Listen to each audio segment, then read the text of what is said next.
Hi, this is Beth Trapani, and this is the first in a series of webisodes about teaching healthy eating to children, and it's sponsored by missionhealthyliving.org, which is funded by the Pottstown Area Health and Wellness Foundation.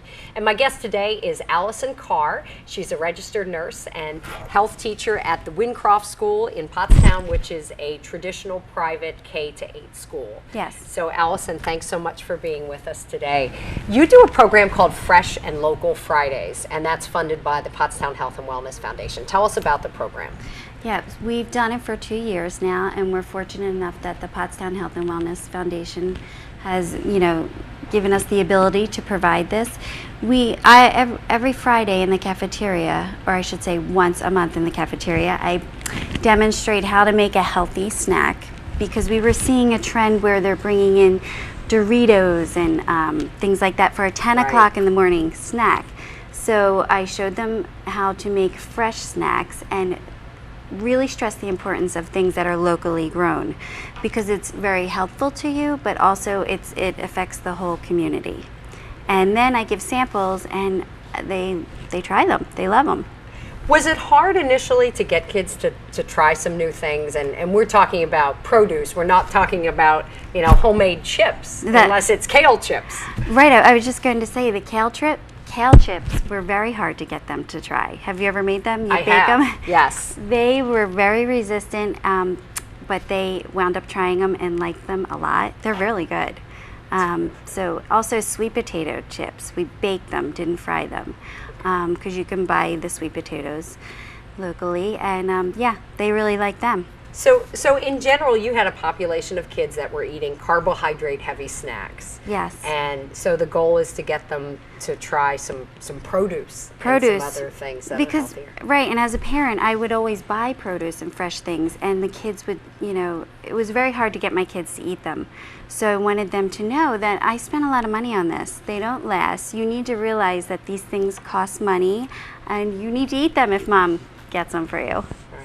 What was the reaction from kids initially when you bring in new things? Maybe this is food that they've never even had before, or they believe that they inherently have an aversion to vegetables. What kind of reaction or feedback did you get? Well, it was really neat because we had it in the cafeteria, so they're all excited, and it's this big deal. There's a setup there where I want to see what that's about. So they would go up and look at it. So when it was the kale chips, they were green, and they sort of were like, green, crispy, crunchy. Right. But then, Sally would take some, so then it was a trickle-down effect. They would at least take it, and then they would try it, and they wound up really liking it. So, For the most part, did you find that kids did like what you saw, what you were giving them to try? Yes, the edamames too. They're not locally grown, because we, here in the winter we have a little bit of a hard time getting certain things. So I did that. Some of them were not too keen on that, although they're more popular. They seem to be really popular now with people. How do you move from trying something once a month in the cafeteria to getting that to be part of what they bring for snacks, and really changing their diet at home and for at school as well? Yeah, when I started this 2 years ago, like I said, I thought it would take, by the end of the year, everybody would be bringing in these healthy snacks. But I see some very slow, gradual changes, and also with the staff and the faculty. So I sent out a survey to parents, and one of them said, "Are they asking to bring healthier snacks?" And when I put it all together and looked at it, we're definitely making improvements. So I think that we're going to just continue to introduce new things and new ways of preparing them. Okay. How can parents take what you're doing in school and bring that home and incorporate that? Because it is really hard. I have kids, you have kids. If anybody watching this has kids, you understand how very challenging it is to get them away from goldfish crackers and things like that for snacks. what you learn in school is great, but it has to be brought home and reinforced at home. Right. So we really make it easy for parents. We put these wonderful recipes up on the computer, online rather, and we also send them home. So we really push parents to make these things with their children at home. And if children are involved with making it, they, tend to really eat it. So that would be one of your tips for parents, is get your children involved with the process. Yes, and reading labels in the supermarket. I always stress there's a big push for that now. Also, to know that marketing companies, they're in it to make money, right? So they don't have to have your best interest at heart. So don't fall for all the gimmicks. That's what I say. Just read the labels. Okay. How do you teach kids to start to become better consumers? Oh, that is major because they're sponges at this age. That's why the commercials are all geared towards them.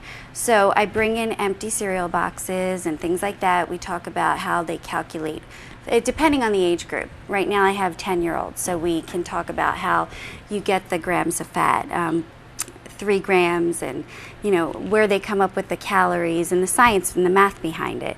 And then also, you teach them things like the first ingredient listed is the highest amount that's in this. Really read. They're very interested. Yeah. And I guess for a younger child, looking at ingredients in terms of sugar not being one of the primary right ingredients. One of the first ingredients, looking at the grams of sugar. Also looking at words like refined sugars and fortified, if something's fortified, that it's added, and sort of teaching what that means. Allison, what would you say to a parent who says, oh, this is all well and good, but my child just doesn't like vegetables or anything green? What do you do? Well, as we were talking earlier, try not to cave. Just try to be strong and keep on putting that in front of them and stressing that they eat a rainbow of food. I don't give my kids the option. It's not negotiable. Okay. And it's very, very hard, I know. And we have many battles. I have 3 kids. And we battle, but it's not an option. Right. I've found for myself, there's always something that they'll eat that's healthy. And if I make sure that that's a part of every meal, that makes a difference. That's true. Carrots seem to be the favorite. Right. But I need to get greens in there, so broccoli. And now my daughter loves it. She used to not like it at all, but now she likes it, so I'm hoping to. And do you see that in the school, that there's a change sometimes, that in kindergarten a child might not like something, but parents shouldn't write it off because as they grow they may? Yes, and we are offering very nutritious food. We just got a salad bar. It is the most popular lunch there. Everybody loves it. They get to put their own toppings, and they're very healthy toppings. So that has been really popular. It's, a lot of times you really just introduce it, you'd be surprised at what they will grab onto. And with Kale Chips, my kids loved them because they said chips.